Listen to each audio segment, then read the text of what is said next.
Las víctimas de secuestro en el país aumentaron 4.5% al pasar de 111 en abril a 116 en mayo.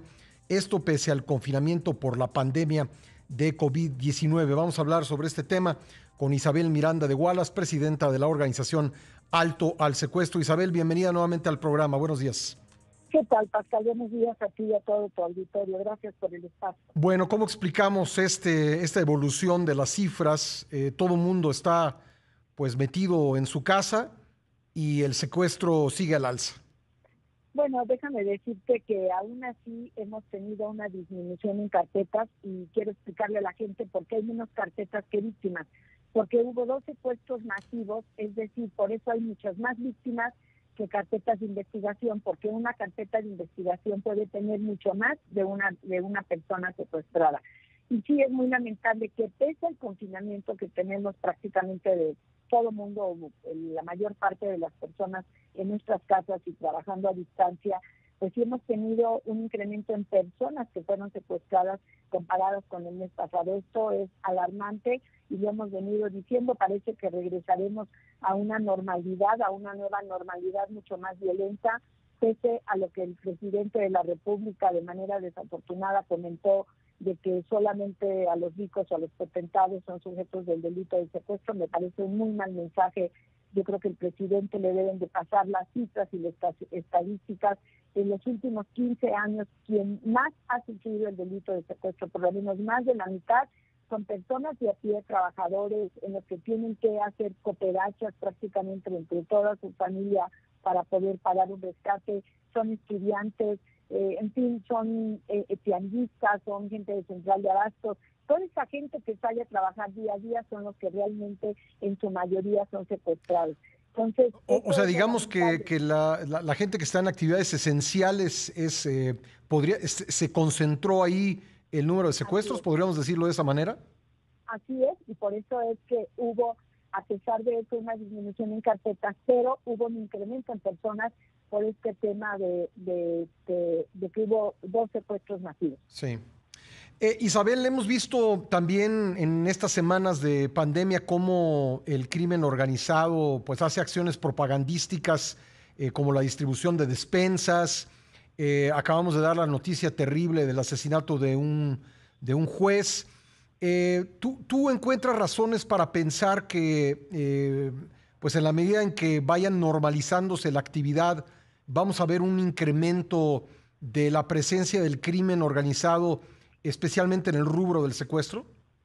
Absolutamente estoy segura, Pascal, por algo muy, muy importante.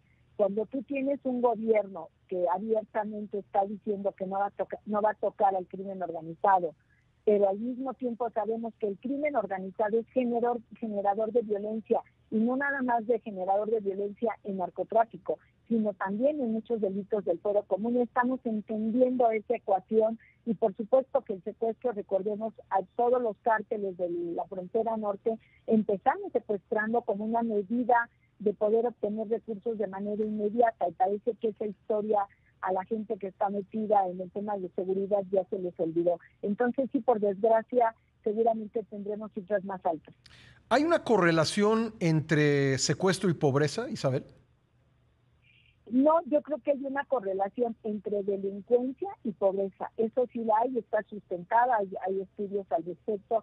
La gente cuando pierde su trabajo tiene que seguir llevando el alimento a su familia, y a veces empiezan, como recordemos lo que pasó con Pablo Escobar. Hay toda una literatura por gente que se dedicó a estudiar su vida desde el punto de vista social, y Pablo Escobar empezó así, por no tener comida en su casa, era un hombre muy pobre, empezó asaltando en la esquina de su casa a la tienda, luego empezó a robar partes, y así es como se van introduciendo en esta cadena delictiva. Y eso es lo que pasa con el delito de secuestro. Por eso ahora tenemos tanto joven de manera improvisada, y lo digo entre comillas, en el que pone en riesgo la vida de una persona porque las lleva y los maneja de manera inapropiada, al no saber lo delicado que es atender un delito de secuestro. Muchas veces ni siquiera saben cómo regresar a la víctima y terminan matándolo.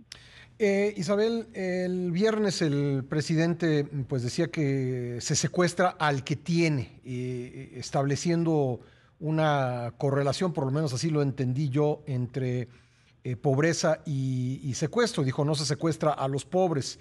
¿Qué nos puedes decir al respecto? Pues te decía que me parece un comentario meramente político y sobre todo muy lamentable, muy desafortunado, y que nos duele mucho a las víctimas que directa o indirectamente hemos sufrido un delito de secuestro, porque nos está etiquetando y nos está de alguna manera minimizando el dolor que hemos sufrido y tratando a todos y haciendo esta división que suele hacer el presidente entre fifís y chairos, entre pobres y ricos.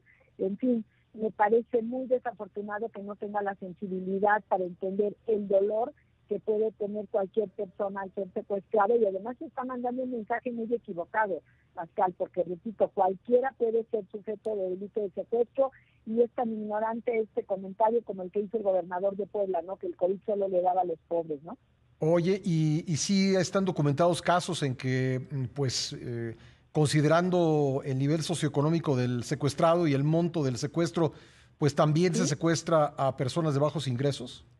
Así es, está todo documentado, para eso existen todas las carpetas de investigación y todas las averiguaciones previas. De hecho, nosotros dejamos de presentar este reporte precisamente porque era muy peligroso lo que estaba pasando y era seguir fomentando esta situación, pero claro que está documentado Ujú. que la mayor parte de los delitos de secuestro se le cometen a las personas que trabajamos normalmente y no a los grandes potentados. Les recuerdo un caso que fue muy emblemático hace poco en Veracruz, donde una persona que era comerciante, que vendía, tenía un puesto en la calle, no pudo pagar 3,000 pesos de rescate para pagar el rescate de su niño de 10 años, y mataron al niño. O sea, nada más para ponerlo. Y hay otros muchísimos ejemplos en los que incluso han secuestrado por cantidades de 5,000 pesos. Bueno, pues ahí están los datos. Isabel, como siempre, te agradezco mucho que estés con nosotros en el programa, muy Al amable. contrario, a ti, Pascal, buen día a toda la Gracias, audiencia Isabel y Miranda de un Wallace, abrazo. es Hasta luego. presidenta de la organización Alto al Secuestro.